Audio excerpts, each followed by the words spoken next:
योगी ने सहारनपुर में विकास के नाम पर जनता से वोट की चोट की अपील की। साथ ही मुख्यमंत्री ने विपक्षी पार्टियों पर जमकर निशाना भी साधा। रिपोर्ट आपको दिखाते हैं। गुंडागिर्दी, अराजकता और दंगे, 700 से ज्यादा दंगे हुए थे समाजवादी पार्टी की सरकार में।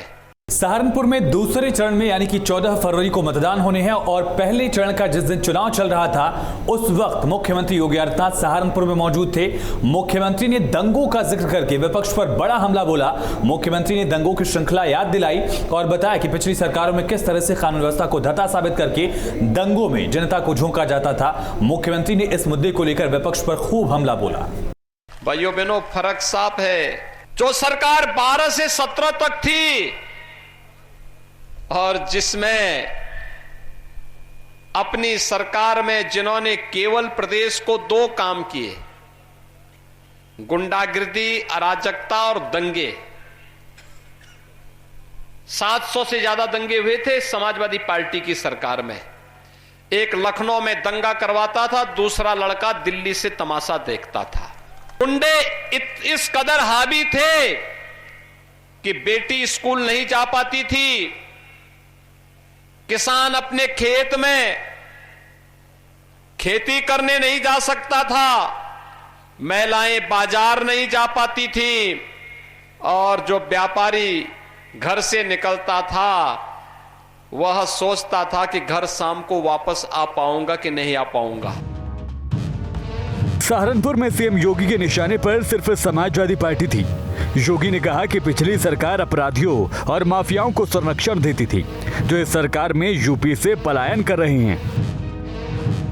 बड़े बड़े माफिया और अपराधी जो पहले सत्ता के संरक्षण में रह करके उत्तर प्रदेश के व्यापारियों का, आम नागरिकों का जीना हराम करते थे, जो गुंडे और सौदे बेटियों की सुरक्षा के लिए खतरा बने हुए थे, आज मैं 5 साल के बाद कह सकता हूं ये अपराधी और माफिया आज उत्तर प्रदेश की धरती से या तो छोड़ करके जा चुके हैं या उत्तर प्रदेश सरकार की बुलडोजर ने उनको ठिकाना लगाने का काम भी कर दिया है। यूपी का सहारनपुर जिला, ये जिला हमेशा से ही सीएम योगी के विकास के एजेंडे में सबसे ऊपर रहा है। सीएम योगी खुद भी कई बार कह चुके हैं कि उन्होंने लखनऊ और सहारनपुर में कभी अंतर नहीं किया, इसीलिए उनकी सरकार ने विकास के जितने काम लखनऊ के लिए कराए उतने ही सहारनपुर के विकास के कामों को गति भी दी। इसी साल जनवरी में सीएम ने सहारनपुर को 199 करोड़ की सौगात दी थी। इस दौरान सीएम ने 112 विकास परियोजनाओं का लोकार्पण और शिलान्यास किया था। सीएम ने देवबंद में एटीएस के कमांडो ट्रेनिंग सेंटर का भी शिलान्यास किया था। इसके अलावा सीएम ने मां शाकुंभरी देवी विश्वविद्यालय का भी शिलान्यास कर सहारनपुर के लोगों को बड़ी सौगात दी थी। सीएम ने अपने 5 साल के कार्यकाल में सहारनपुर में विकास के कई काम किए हैं। कोरोना काल में भी जब सहारनपुर में ऑक्सीजन की कमी हो रही थी, तब भी सीएम ने यहां पर एक ऑक्सीजन प्लांट लगवाया था। इतना ही नहीं, कोरोना टेस्ट के लिए आरटीपीसीआर टेस्ट मशीन भी दी गई थी। योगी सरकार ने 5 सालों में 18,000 परिवारों को आवास दिए। 120 करोड़ से बेहट में स्पोर्ट्स कॉलेज का निर्माण शुरू हुआ। डॉक्टर भीमराव अंबेडकर स्टेडियम में 7 करोड़ से सिंथेटिक ट्रैक बनाया। प्रधानमंत्री आवास योजना एवं स्वच्छ भारत मिशन के तहत शौचालय बनाए गए। जिले में 215 करोड़ से 13 पुलों का निर्माण का काम जारी है।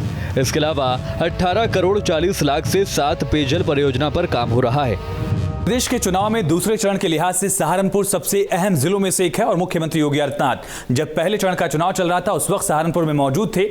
मुख्यमंत्री योगी आदित्यनाथ की तरफ से सहारनपुर में ये बताया गया कि 2017 से पहले सहारनपुर की तस्वीर क्या थी और बीजेपी की सरकार जब आई 2017 में, तो 2017 से लेकर 2022 तक बदलाव क्या हुआ है, कैसे सहारनपुर की तस्वीर बदलते चली गई, इस बात पर मुख्यमंत्री योगी आदित्यनाथ ने जोर दिया और साथ ही विरोधियों पर, समाजवादी पार्टी पर निशाना साधते हुए कहा कि पिछली सरकार में सीमांत जिला होने के बावजूद सहारनपुर को उपेक्षित रखा गया था, योजनाएं नहीं पहुंची थी, धरातल पर विकास नहीं हुआ था, बड़े बड़े वायदे तो किए गए थे लेकिन काम कुछ नहीं हुआ।